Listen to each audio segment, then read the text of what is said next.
saben, pues estamos estudiando, vamos a comenzar a estudiar el Evangelio según Juan. Y dice que el autor es el apóstol Juan. La fecha alrededor del año 85 antes de Cristo. El tema principal es conocer a Dios creyendo en Jesucristo. Y las palabras clave que tiene este evangelio son la palabra creer, dar testimonio y la palabra vida. Me llamó mucho la atención esas tres palabras. Dice que el autor dice, desde muy temprano en la historia de la iglesia, el cuarto evangelio se atribuye a Juan, el discípulo amado. Y yo le estaba diciendo al Señor, ay, yo quiero ser tu discípulo amada, Señor, como no era Juan, porque de verdad que esto significa tanto. Cuando el Señor lo llamaba el discípulo amado, quiere decir que había una relación tan y tan íntima entre ellos, ¿verdad? Para que Dios pues usara esa expresión, y pues es algo que yo creo que todos anhelamos, que seamos las discípulas amadas del Señor. Dice, quien permaneció espérate. Pastora, ¿puedo decir algo rapidito? Sí, mi amor. De eso que dice usted, ¿verdad? Que Juan era su discípulo amado. A mí me encanta cómo Juan, él mismo dice, habla de él, o sea, el discípulo amado, o sea, y él se lo cree, o sea, eso es lo más hermoso, ¿no? Porque nosotros podemos saber que somos la niña de sus ojos, que somos, pero muchas veces nos cuesta creérnoslo, ¿no? Pero él mismo decía que él era el discípulo amado. Exacto, exacto. Él tenía esa seguridad de que el Señor lo amaba, y el Señor lo demostró en muchas ocasiones. Por eso pues como que le confirmaba ese amor constantemente. Dice que dice quien perteneció al círculo íntimo de los seguidores de Jesús. De acuerdo con varios autores, es que tengo poca luz aquí, cristianos del siglo XI, Juan se mudó a Éfeso probablemente durante la primera guerra judía en los años 66 al 70 después de Cristo, donde continuó su ministerio. Por ejemplo, Ireneo, obispo de León, en la segunda mitad del siglo XI, declaró que Juan, el discípulo del Señor, quien también descansó sobre su pecho, ay, qué lindo, publicó un evangelio durante su residencia en Éfeso, en Asia. O sea que aquí confirman, ¿verdad?, que él era el amado del Señor, el predilecto, aunque el Señor dice que él no tenía predilecto, pero aquí sabemos, ¿verdad?, que Juan era bien especial para él. Entonces dice, en cuanto a la fecha, dice que la misma tradición que ubica a Juan en Éfeso sugiere que él escribió su evangelio a fines del siglo I. Ante la ausencia de alguna evidencia sustancial en contra, la mayoría de los especialistas aceptan esta creencia. O sea, el propósito, vamos a ver cuál era el propósito de Juan escribir este libro. En un sentido amplio, Juan escribió el Evangelio para proveer a los cristianos de la provincia de Asia, entre paréntesis, ahora Asia Menor, de un conocimiento completo de la vida y el ministerio de Jesucristo. Más específicamente, escribió para conducir a sus lectores a una fe sólida sobre la base de las palabras y las obras de Jesús, y con el propósito de que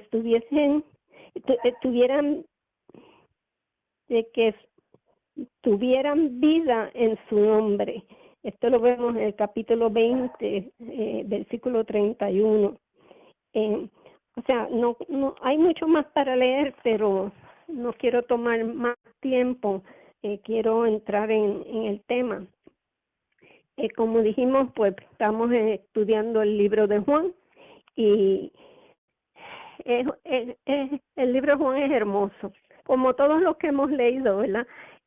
Cada uno tiene algo que nos enseña y nos acerca más al Señor, o sea, y en este libro de Juan él enfatiza mucho sobre la vida de Jesús y sus obras, y se nota el amor y la admiración que él tenía por el Señor.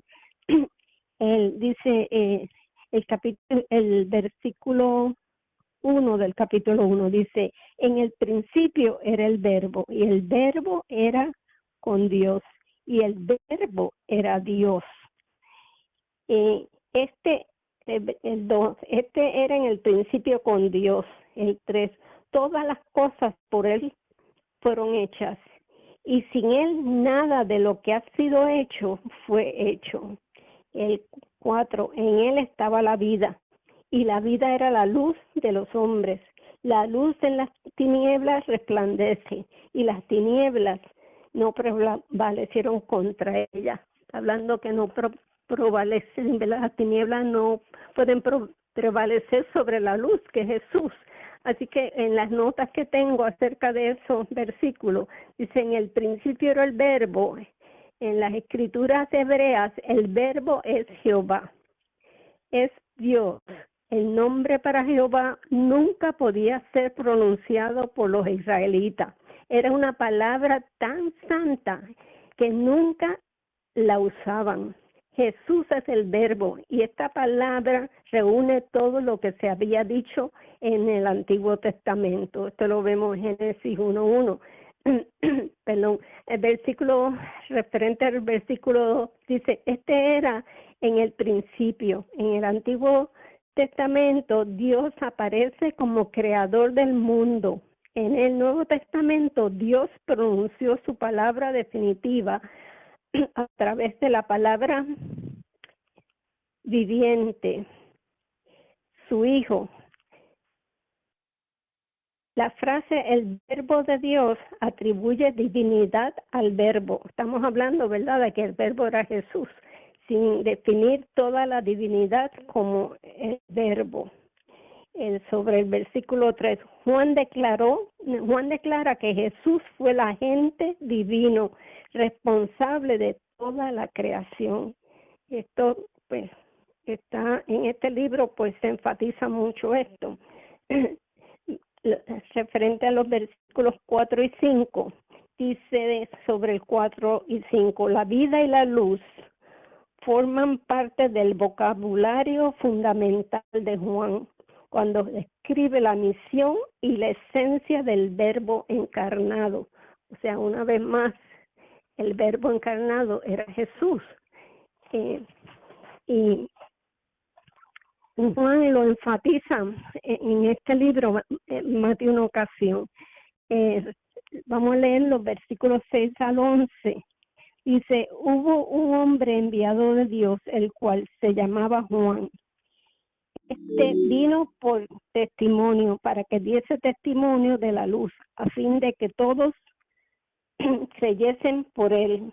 Aquí cuando dice hubo un hombre enviado de Dios llamado Juan, se está refiriendo a Juan el Bautista, no a Juan el apóstol. Dice, no era él la luz, sino para que diese testimonio de la luz. O sea, que diese testimonio de Jesús, ¿verdad? El versículo 9, aquella luz verdadera, o sea, Jesús, que alumbra a todo hombre, venía a este mundo. El 10, en el mundo estaba, y el mundo por él fue hecho, pero el mundo no le conoció.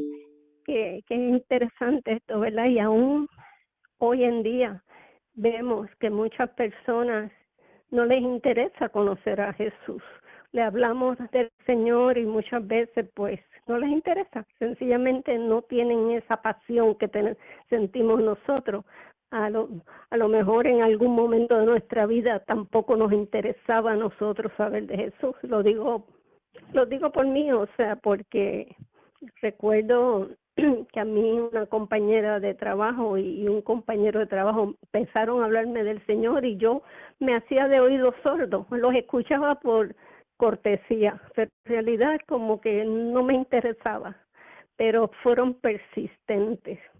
Ellos no cesaron de hablarme del Señor. Y a pesar de que se daban cuenta de que a mí no me interesaba mucho, ellos no desistieron. Y yo sabía, o sea, que yo, a pesar de que yo me hacía la desinteresada dentro de mí, yo sabía que yo necesitaba escuchar esas palabras. O sea, porque dentro de nosotros siempre hay esa hambre de algo. No, muchas veces no sabemos identificar qué es lo que nos hace falta. Nuestra verdad, nuestra vida es como un rompecabezas y siempre le hace falta una pieza. Y esa pieza es conocer a Jesús, es Jesús, tener a Jesús en nuestro corazón. Y por eso es que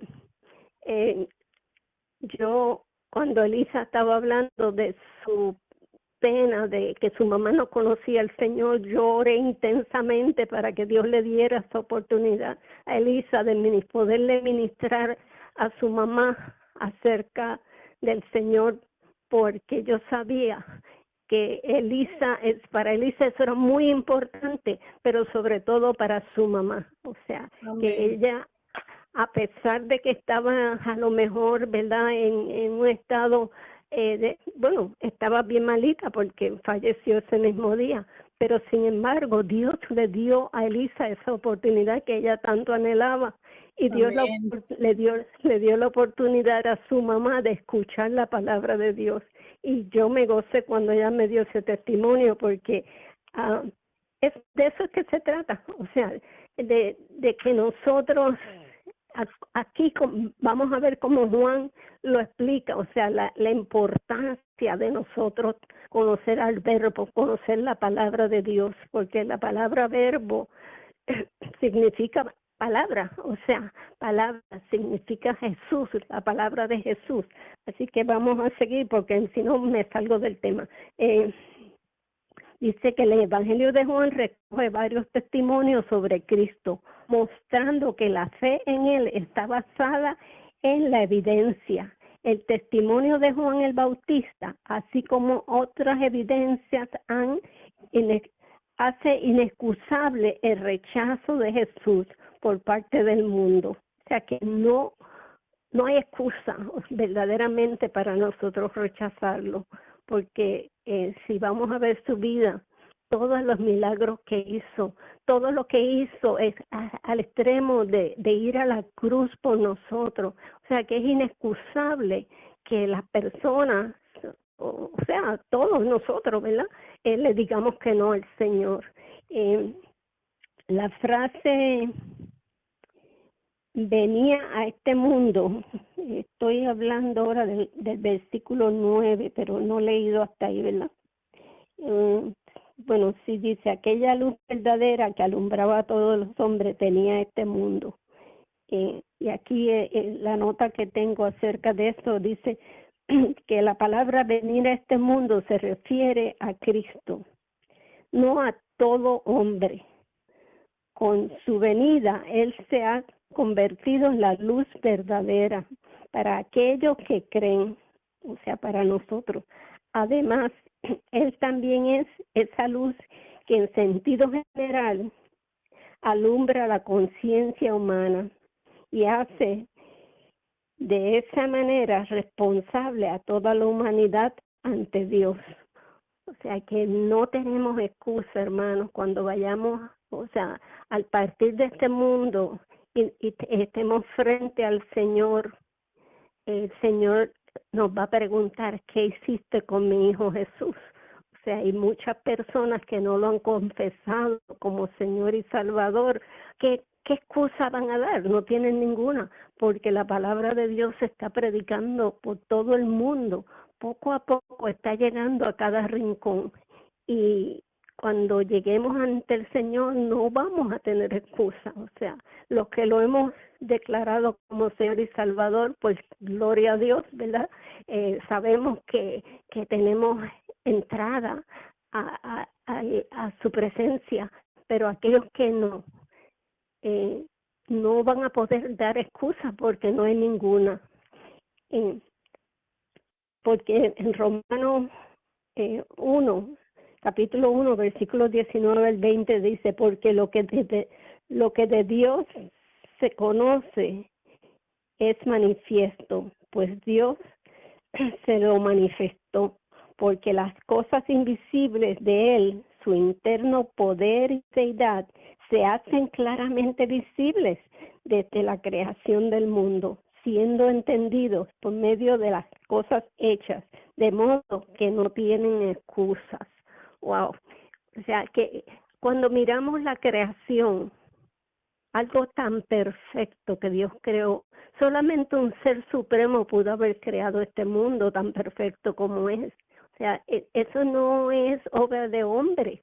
O sea, lo sabemos. O sea, si tú miras un árbol, lo hermoso que es, las hojas cuando salen a su tiempo, en el invierno los árboles se quedan desnudos y en primavera empezamos a ver cómo empiezan a retornar esas hojas, las flores, cómo empiezan a salir. En estos días que he estado llevando a mi esposo a citas médicas, he visto en el vecindario, cuando están llegando a mi casa, los patios de los vecinos, las florecitas ya salieron. A mí me dio una alegría cuando yo vi esas flores, porque yo dije, gloria al Señor, ya empezó la naturaleza a regalarnos su primor, su belleza, y eso es, o sea, da testimonio de que lo creó un ser supremo. O sea, que no tenemos excusa en realidad. Vamos a seguir leyendo porque sigo hablando y no leo. ¿Alguien tiene algún comentario al respecto de lo que hemos leído? ¿No? ¿Hasta ahora se entiende todo? ¿Hello? Sí. Sí. Ok, creo. Sí. Qué bueno. Está bien. Nada más Okay, decirles que a las que acaban de entrar, a Leti, bueno, hace rato, Brenda, linda, Olga, Leti. estamos viendo Juan capítulo 1, para las que entraron hace ratito. Ya, gracias, Sí, pastora. gracias, mi amor. Sí, ya vamos por el versículo 9, donde está hablando, ¿verdad?, de Jesús. Dice que aquella luz verdadera, refiriéndose a Jesús, que alumbra a todo hombre, venía a este mundo.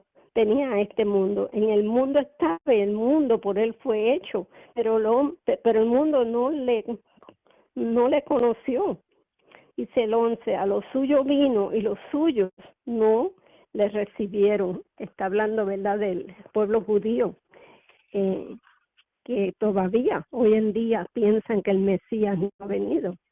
Y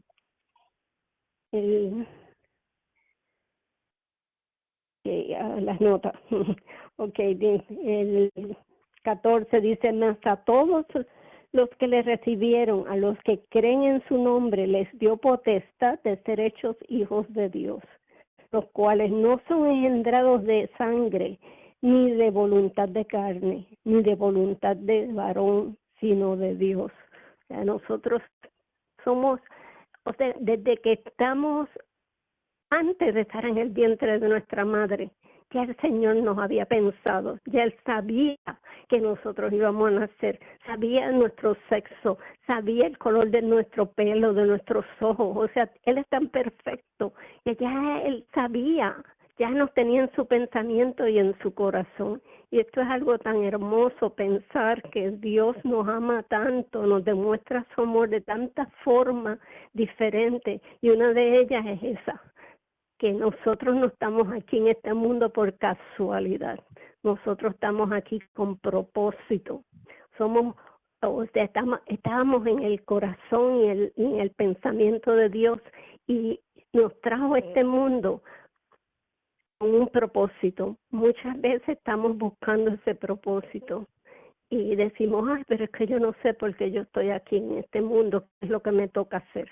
pero lo que tenemos que descansar en el Señor, y el Señor poco a poco nos va a ir dejando ver cuál es ese propósito. Ok, vamos a ver las notas.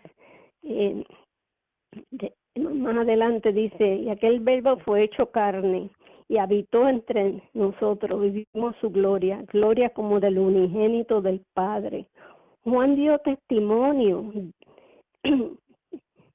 de él y clamó diciendo, este es de quien es que esta Biblia mía tiene tantos años que ya las letras están media borradas, perdónenme.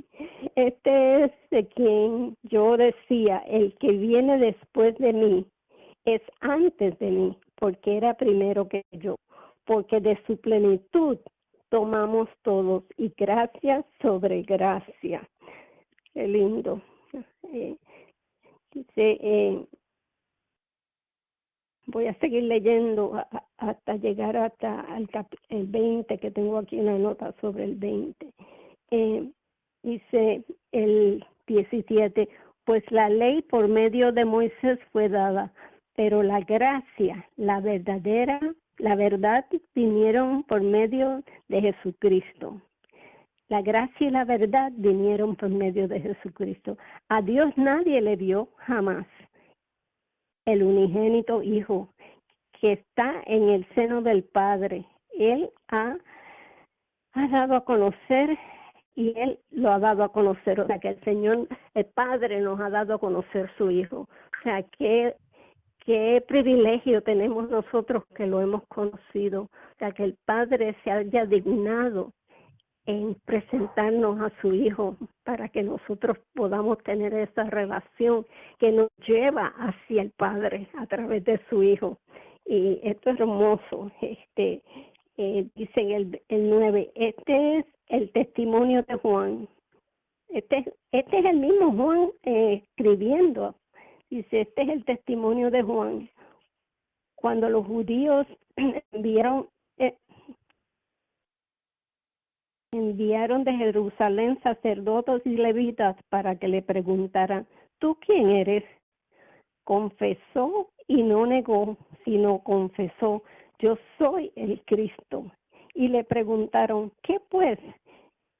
¿Eres tú Elías? Dijo, no soy. ¿Eres tú el profeta? Y respondió, no. Le dijeron, pues, ¿quién eres? Para que demos respuesta a los que nos enviaron. ¿Qué dices de ti mismo? Y él le contesta, yo soy. Dice, yo soy la voz de uno que clama en el desierto, enderezad el camino del Señor. O sea, aquí vemos Juan el Bautista, no Juan el apóstol el que está hablando. Él fue enviado primero para allanar el camino para cuando viniera el Señor. Y yo pensando que cuando la Virgen María estaba embarazada de Jesús y visitó la mamá de Juan el Bautista, ¿verdad? Elizabeth.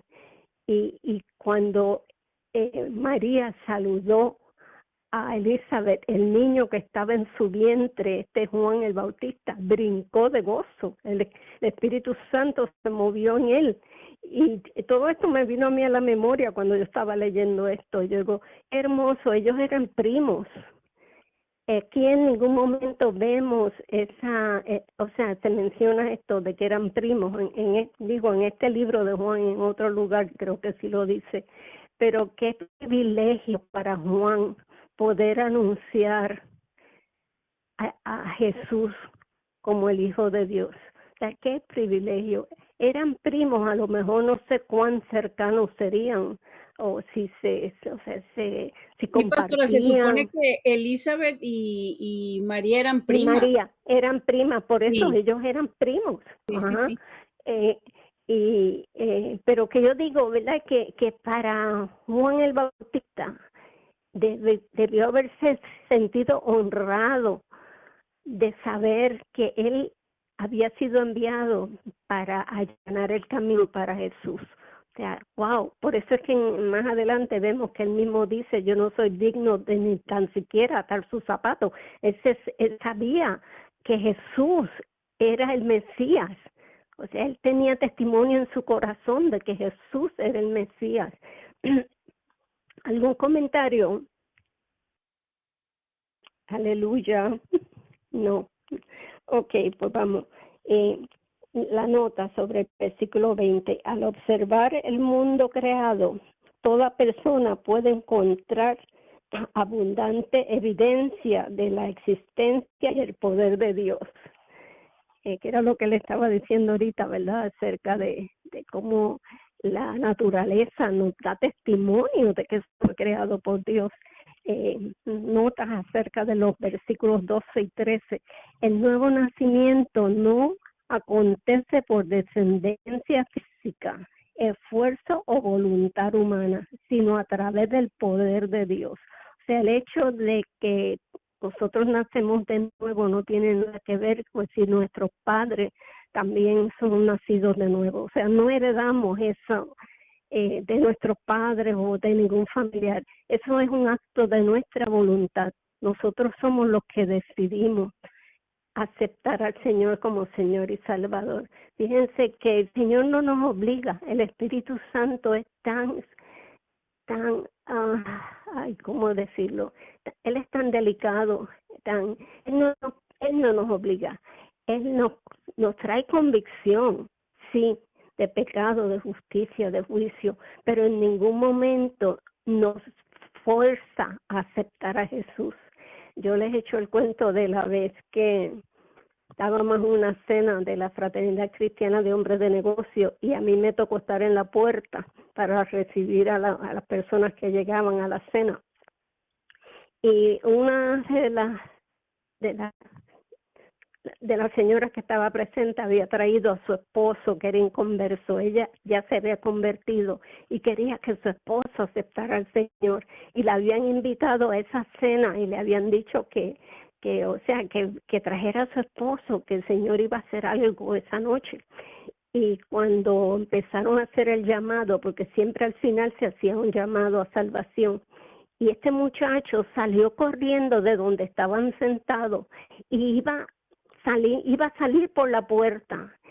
Y yo dije, Espíritu Santo, arréstalo. O sea, eso salió de mí, yo no sé de dónde, porque yo nunca había hecho eso. Y el muchacho se quedó pegado a la mesa. Por más que trataba de levantarse, puso la mano encima de la mesa donde yo estaba. Y por más que trataba de despegar la mano para salir por la puerta, no podía. Y yo, gloria a Dios, gloria a Dios. Y entonces el muchacho que estaba haciendo el llamado se dio cuenta de que algo sobrenatural estaba ocurriendo y vino donde él y empezó a ministrarle y el muchacho aceptó al Señor. Pero yo sé que el Espíritu Santo no fue que lo forzó, sino que a yo gritar así, yo dije, Espíritu Santo, arréstalo. El Señor se movió. Y ya les digo, el muchacho trataba de despegar la mano para salir corriendo y no podía. El Espíritu Santo lo sostuvo, lo mantuvo ahí hasta que el muchacho llorando, aceptó al Señor. Y es una experiencia que jamás se me puede olvidar, o sea, porque fue algo sobrenatural y verdaderamente que yo no me lo explicaba. Okay, pero vemos, ¿verdad?, que Jesús nos dice, cuando la historia de Nicodemo, sabemos todos, ¿verdad?, que Nicodemo va de noche a hablar con Jesús y Jesús le dice que de cierto te digo que el que no naciere de agua y del Espíritu no puede entrar en el reino de Dios. Y Nicodemo esas palabras le decía, pero ¿cómo es posible? Yo soy un hombre, él era un hombre ya mayor, ¿cómo voy a entrar de nuevo en el vientre de mi madre? Pero lo que Jesús le estaba diciendo era, ¿verdad?, que no le estaba hablando del nacimiento físico, le estaba hablando del nacimiento espiritual. Y el nuevo nacimiento es más que simplemente ser salvo. Es una experiencia recalificadora, la cual nos abre a la dimensión sobrenatural de la vida y nos prepara para entrar en el nuevo orden del reino de Dios. O sea que si vamos a buscarle una explicación al nuevo nacimiento, se nos hace bien difícil, porque no es algo físico, no es algo que yo pueda decir, pues mira, tú dices estas palabras y automáticamente pues ya entras al reino de Dios. No, va más allá, va más allá. Cuando hacemos la oración invitando a Jesús a nuestro corazón, no es solamente una oración cualquiera, estamos haciendo una oración de compromiso con Dios, y mucha gente toma esa oración bien a la ligera, piensa, pues ya yo hice la oración, pues ya yo soy salvo, y siguen viviendo la vida como si nada.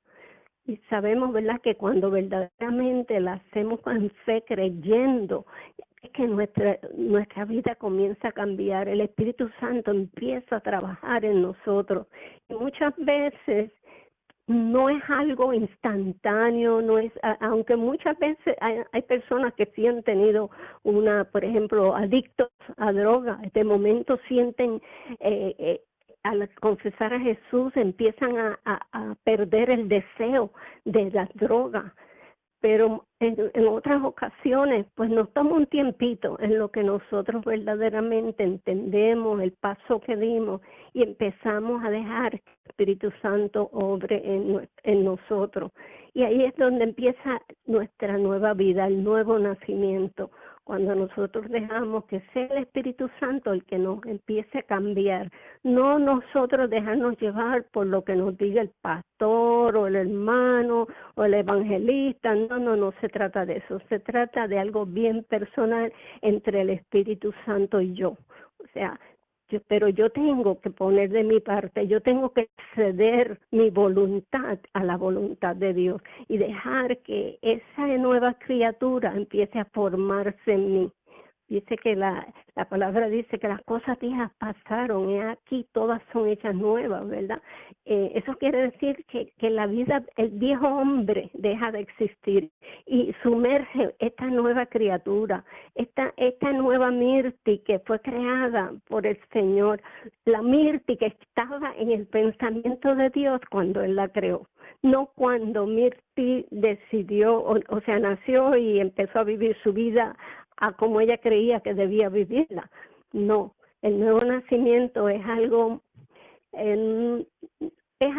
diferente, es algo hermoso, es como el Señor quitando todo lo viejo y haciéndonos nuevas. Así es como yo lo veo, ¿verdad?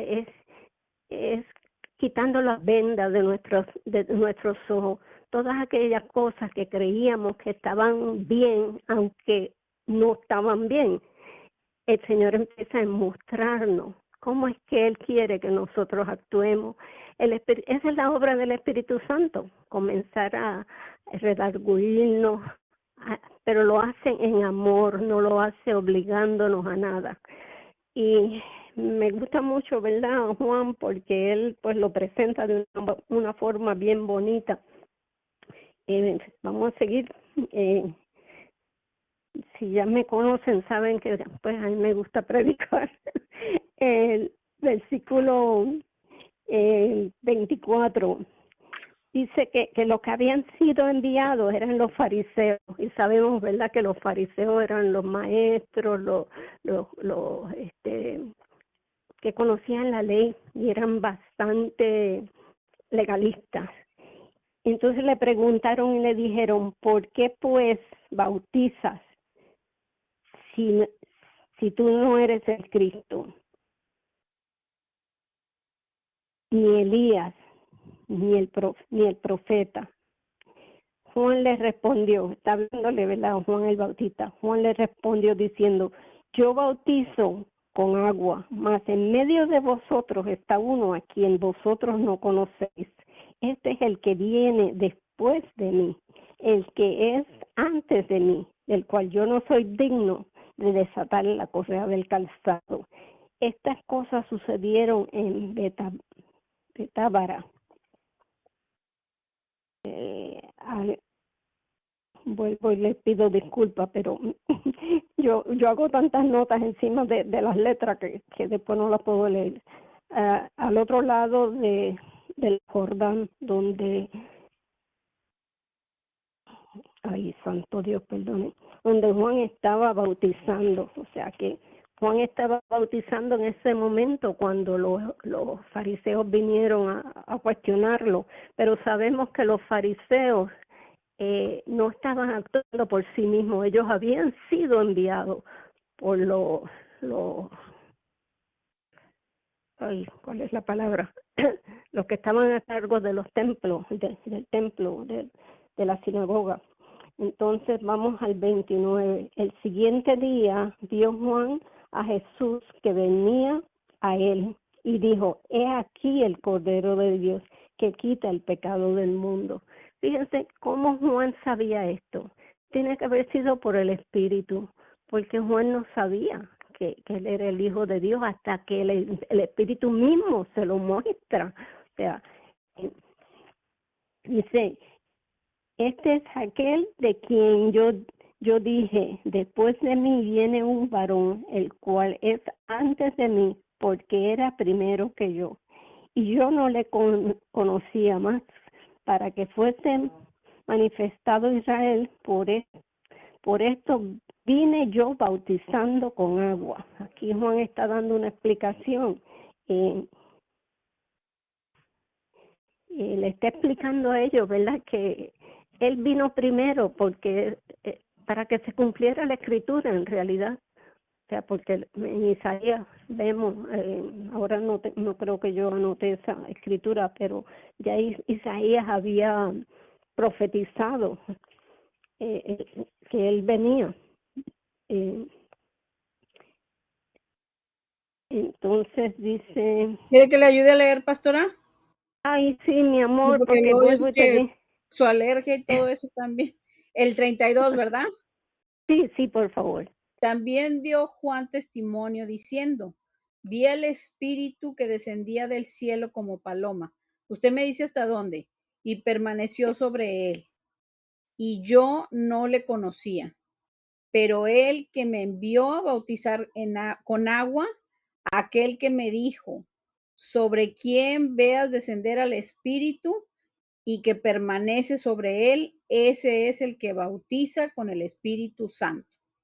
Le sigo todo hasta el 34 Hasta el también, 20, ¿verdad? sí, el 34. Ok, y yo le vi y he dado testimonio de que este es el Hijo de Dios. Ok, gracias, Elisa. Aquí No, vemos una vez más lo que yo dije ahorita, ¿verdad? Que Juan no sabía. Esto le fue manifestado a él por el Espíritu Santo y aquí se confirma esto cuando él dice que él no lo sabía. O sea, él hasta que no se lo dijo el mismo Espíritu Santo. Ok, tengo las notas que voy a leer, son sobre el versículo 14. Dice que la palabra habitó significa, en este contexto, ocupó el tabernáculo. La analogía se refiere al tabernáculo,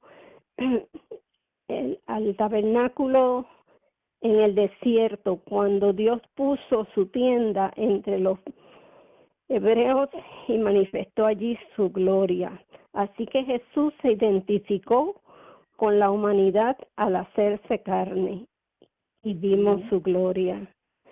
O sea que, ay, esto es bello, esto es bello. Cuando dice que vimos su gloria, yo estaba meditando sobre esta palabra. Yo siempre le pregunto al Espíritu Santo, explícame tú qué es lo que quiere decir, porque pues por más que lea notas, como que muchas veces, ¿verdad? No me aclaran lo que yo quiero saber. Y el Señor yo digo que no me habló, o sea, que yo oyera una voz, sino que en mi espíritu yo empezaron a salir cosas, yo empecé a sentir cosas, por ejemplo, la gloria del Señor, su creación. La gloria del Señor es cuando Él sana a una persona que está enferma, un moribundo que está por morir y el Señor le da vida nueva. Para mí, esa fue como la explicación que el Espíritu Santo me iba dando y me iba mostrando que muchas veces pensamos en la gloria de Dios como algo, no sé, algo, bueno, Algo simple. algo simple, exacto, pero más allá, va más allá. Cada vez que nosotros tenemos una experiencia espiritual, estamos en la iglesia y de momento el pastor dice algo o lee una escritura y tú sientes en tu espíritu, ay, esa palabra era para mí. Ahí estás experimentando la gloria de Dios. Todo esto me lo estaba diciendo el Espíritu Santo porque yo quería saber más de lo que yo entendía. O sea, yo quería estar segura que lo que yo pensaba que era lo que era.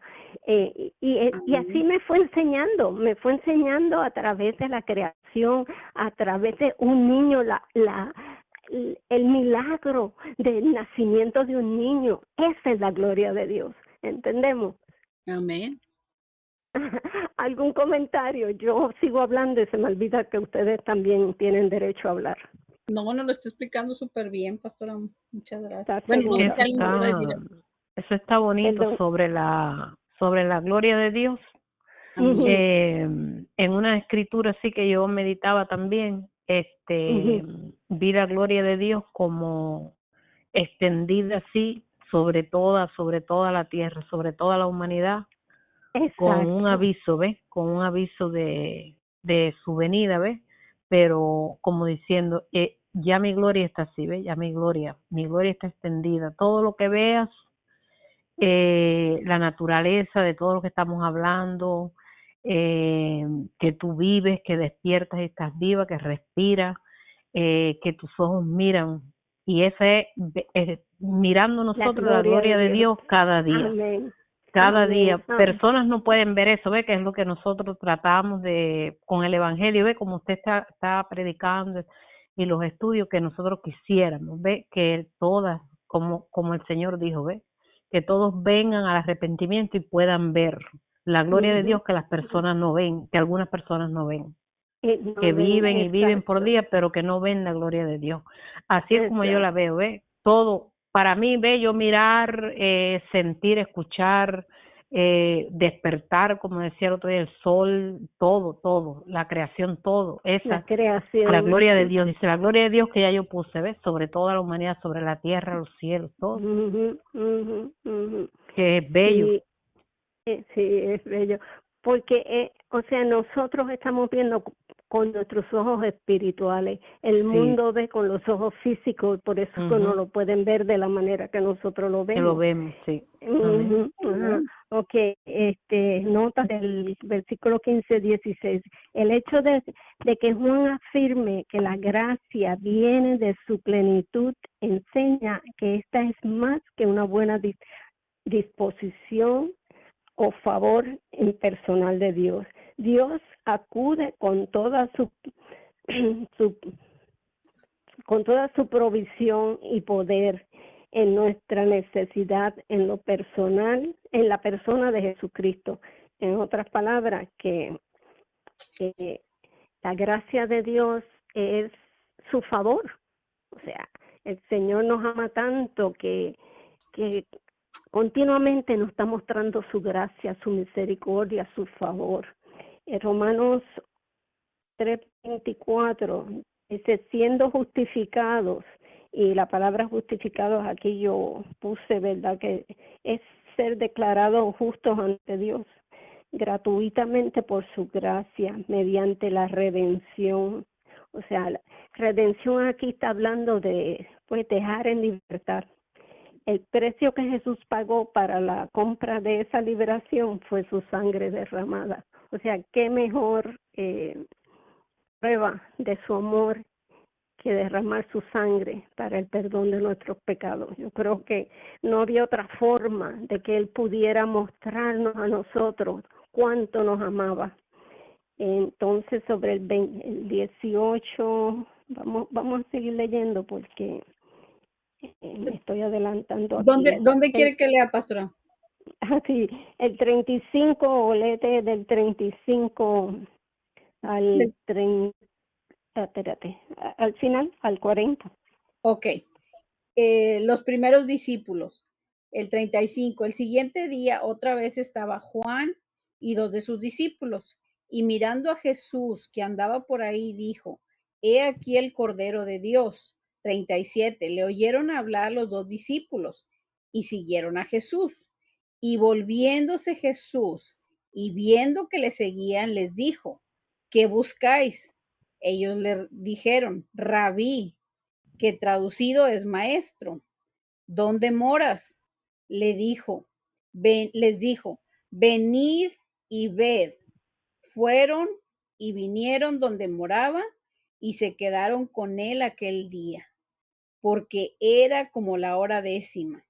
Andrés, hermano de Simeón Pedro, era uno de los 2 que habían oído a Juan y habían seguido a Jesús. Este halló primero a su hermano Simeón y le dijo: Hemos hallado al Mesías, que traducido es el Cristo. Y le trajo a Jesús. Y mirándole Jesús dijo: Tú eres Simeón, hijo de Jonás. Tú serás llamado Cefas, que quiere decir Pedro. ¿Hasta ahí, pastora? Sí, mi amor, gracias. Okay. Sí, ok.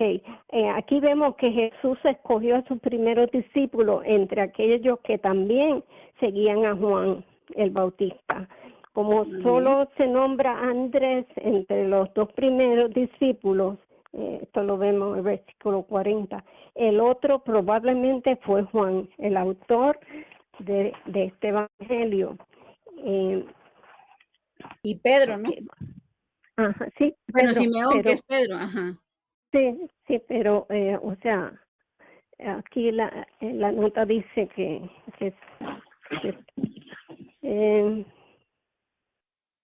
como solo se nombra Andrés entre los 2 primeros, o sea, sí, es verdad, menciona Pedro también, perdona. Okay, vamos a ver lo que dice más adelante. El siguiente día quiso Jesús ir a Galilea y halló a Felipe y le dijo: sígueme. Y Felipe era de Betsaida, la ciudad de Andrés y Pedro, o sea que se conocían. Felipe halló a Natanael y le dijo: hemos hallado a aquel de quien escribió Moisés en la ley, así como los profetas, a Jesús, el hijo de José de Nazaret. Entonces Natanael le dijo: ¿de Nazaret puede salir algo bueno? Le dijo Felipe: ven y ve. O sea, ven y ve por ti mismo, es lo que le está diciendo. Y aquí Natanael no está despreciando a Nazaret. Por el contrario, él sabe que Nazaret es una población muy poco conocida y además no es el sitio profetizado como el lugar de nacimiento del Mesías. Así que confiere su dificultad. Confiesa su dificultad en aceptar la afirmación de Felipe. O sea que él se confundió, o sea, no dice aquí que no es que está despreciando a Nazaret, porque mucha gente piensa, ¿verdad?, al él decir que de Nazaret puede salir algo bueno, o sea, pero no es así. Okay, entonces vamos a seguir que dice: cuando Jesús vio a Natanael que se le acercaba, dijo de él: he aquí un verdadero israelita, en quien no hay engaño. Le dijo Natanael: ¿de dónde me conoces? Respondiendo Jesús le dice: antes que Felipe te llamara, cuando estabas debajo de la higuera.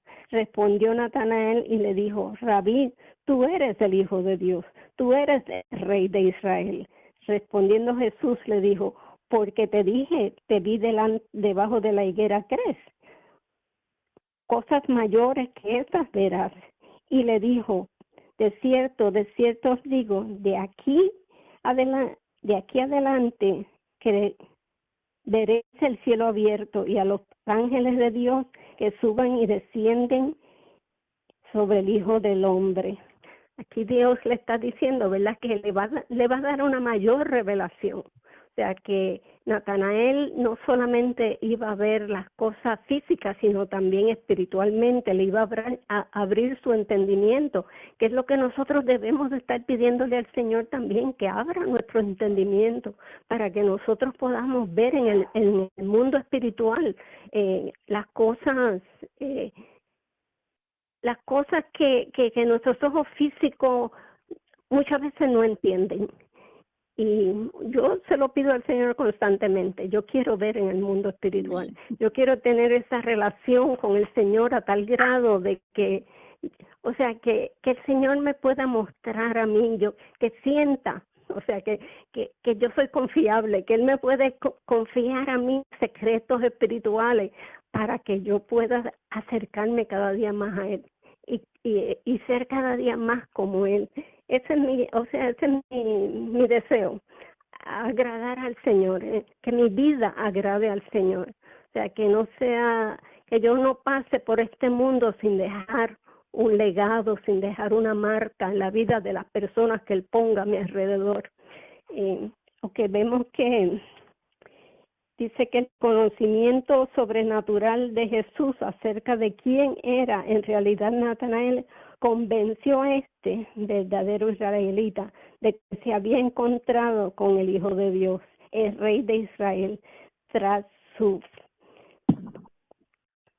fachada de incredulidad. Jesús descubrió la transparencia de espíritu de Natanael. O sea que Jesús vio más allá de lo que físicamente estaba viendo, vio dentro del espíritu, igual que ve dentro de nuestro espíritu. Él nos conoce, mira, la palabra dice que conoce nuestros pensamientos, o sea, que Él conoce nuestro levantar, nuestro sentar, hasta cuando nos sentamos, ¿ok? Él sabe cuando nos vamos a sentar, Él sabe cuando vamos a despertar, Él conoce todo acerca de nosotros.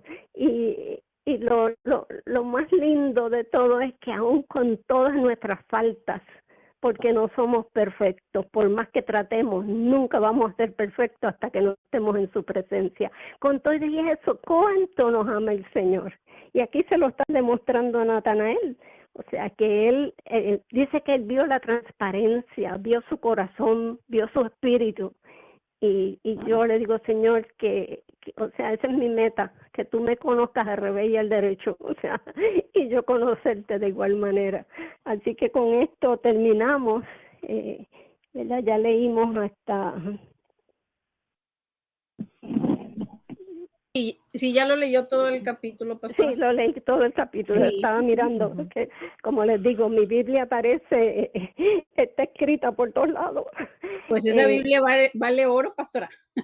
Sí, mija, se está cayendo en cantos. Carlos me dice, Sí. pero ¿cómo tú te atreves a andar con esa Biblia? Pues Y vale yo le digo, oro. ¿por qué? Porque esta me la regaló él a mí cuando yo me gradué del Instituto Bíblico. Y Wow. para mí tiene mucho significado y pues es la que siempre he querido usar y está, como les digo, está cayéndose en canto. Le he pegado varias veces, se me despega, a ella le sale en la página, yo vuelvo y se las meto para adentro, pero la amo. Sí. Sí. Pues hermanos, ¿hay algún comentario al respecto, algo que quieran pues ampliar de lo que yo he dicho?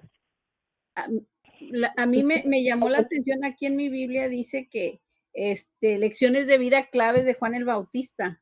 Me llamó esto la atención, no es de lo que estamos hablando, pero sobre Juan el Bautista estábamos hablando. Dice, Dios no garantiza que sus seguidores tendrán una vida segura o fácil. Cumplir la voluntad de Dios es lo mejor que podemos hacer en la vida. Y defender la verdad es lo más importante en nuestra vida misma. O sea, defender la verdad de Cristo, ¿no? Defender la verdad. Amén. Exacto. Amén. Wow. Sí, es cierto, porque mucha gente quiere tergiversar la palabra de Dios, acomodarla a su conveniencia. Vemos aún pastores que usan la palabra de Dios como la acomodan a lo que ellos quieren decir.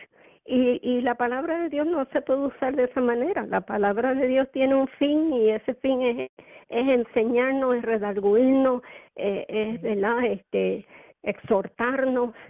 Y yo no lo puedo acomodar a lo que yo crea o lo que yo diga, pues esto me conviene decir esto porque sé que esto le va a gustar a la gente. No es así. Y por eso es que tenemos que estudiarla. Sí. Amén. Claro. Sí. Hola, A mí me Brenda. gustaría comentarles, no sé si pueda comentarles una vivencia que tuve. Claro, adelante. Ay, sí, adelante. Bueno, en mis primeras mi presencia en una iglesia cristiana que me invitaron, fui, pues tenía muy poco, y total me senté junto con mi mamá y estábamos escuchando la predicación, y en eso hace la invitación al pastor para ver quién quería recibir a Cristo. Y en eso hacíamos la oración, ¿verdad?, antes de que la gente quisiera a recibir. Entonces, bueno, pues estábamos orando, y en eso yo escucho como si alguien se hubiera acercado a mí y me dice, dile que yo soy el camino. Y yo dije, bueno, o sea, entonces hasta volteé y me quedé viendo y dije, no, pues no hay nadie, ¿quién sabe? Bueno, y entonces estaba al lado un señor mío, y después de escuchar, dice, dile a la persona que tienes al lado. Y yo dije, ¿cómo le voy a decir? O sea, yo ni lo conozco al señor, así que pues sí, no, ¿verdad? Yo era mi primero ya. Dije, no, ¿cómo le voy a decir? Hago cuenta que, como quien dice, como que se me dieron, así como dice la pastora que la detuvieron a la persona que se quería ir, a mí me pararon del asiento, y le digo al Señor en el oído, le digo, estoy escuchando que quiere que le diga que Dios es el camino, que Jesús es el camino. Y el Señor voltea, se me queda viendo, y empieza a llorar, pero desconsoladamente, y lo abraza. Da cuenta que mis brazos como que si me los hubieran puesto, yo así no me lo conocía. Total, ya el Señor se pone a llorar, y nos ponemos a orar, y también a llorar. Y bueno, ya entonces dice el pastor, pase la persona que va a recibir a Cristo, y el Señor pasa. Entonces, pues yo dije, yo no lo conocía. Y ya da su testimonio que uno de los que iban a la iglesia diciendo que habían venido, que no habían dormido en toda la noche, porque esta persona a quien yo le dije, le había hablado a su amigo que sí estaba ya congregándose en la iglesia para pedirle ayuda. Y dice que le había dicho que estaba a punto de suicidarse. Wow. Y que le habló a su amigo y le dijo que por favor fuera y le ayudar. Que tal fueron, estuvieron toda la noche orando, él platicando con la persona que yo había abrazado. Y total que esa vez me quedé impactada porque, así como dice la pastora, o sea, es algo sobrenatural que yo no entendía, ¿verdad? Que cómo me habían levantado y me habían prácticamente como si decir, abrázalo y dile, ¿verdad? Porque si decía, no me respeto, yo, ¿cómo le voy a decir al Señor? Y me va a decir que me conoce. Pero bueno, ahí es cuando obviamente el Espíritu Santo está presente y son cosas sobrenaturales. Nosotros somos solamente el vehículo que lo usa, el instrumento. Nosotros, en realidad, mira, yo no estoy diciendo esto, ¿verdad?, para vanagloriarme ni decir, oh, wow, mira qué tremenda espiritual eres. No, yo lo estoy diciendo como un ejemplo de cómo el Señor nos puede usar cuando nosotros estamos abiertos a dejarnos usar.